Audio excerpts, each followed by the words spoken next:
তো কালকে তো কালী পুজো ছিল, কালী পুজোর প্রসাদ খেয়ে দেখো চলে এসেছি ঘরে। আর আজকে যেহেতু ঘুম থেকে উঠতে দেরি করেছে, ওই জন্য দেখো বিছানা তুলতে তুলতে কিন্তু ওই 11টা নাগাদ বেজে গেছে। তো এখন ওই তোমার 11:15 এই ঠিক এরকমটা হবে। তো যাই হোক ভেবেছিলাম বিছানা চাদরগুলো ধুয়ে দেবো, মানে একটু লেতা লেতা হয়েছে তো তো আর কি খুলে রাখছি। এখন ওই যে অন্যগুলো পাতবো, কারণ এই নোংরা জিনিসের না ভালো লাগে না। আর সকালটা নিয়ে মানে ধুবো বলে ভেবেছিলাম, কিন্তু সকালবেলা স্নান করা হয়েছে তো এখন আর ধোয়া যাবে না। তো ভাবলাম এগুলো জমা করে রেখে দিই, তো অন্য একটা পারবো আর এটা মানে তুলে রাখবো আর কি। আর দেখো বিছানার মধ্যে পুতুল, তো মেয়ে তো ওই যে পুতুল নিয়ে ঘুমায়, মানে পুতুল বিছানা থেকে না অন্য জায়গায় রাখতেই দেয় না।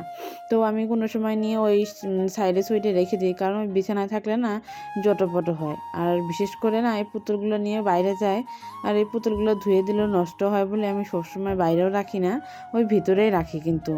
তো যাই হোক এদিকে দেখো বিছানাটা তুলে নিয়ে তারপরে এই যে আমি কম্বলটা ভাঁজ করে নিচ্ছি। আর এখন যেহেতু অনেকটা গরম পড়ে গেছে, মনে হচ্ছে কম্বলটাও তুলে রাখতে হবে। তবে মাঝরাতে কিন্তু একটু একটু ঠান্ডাও পড়ে, মানে আগ্রাতেই কম্বলের দরকার হয় না, কিন্তু পিছে রাতে মানে ভোরবেলার দিকে একটু দরকার হয়। তো যাই হোক এদিকে দেখো আমার বিছানাটা কিন্তু পিটপাট করে গোছানো হয়ে গেছে।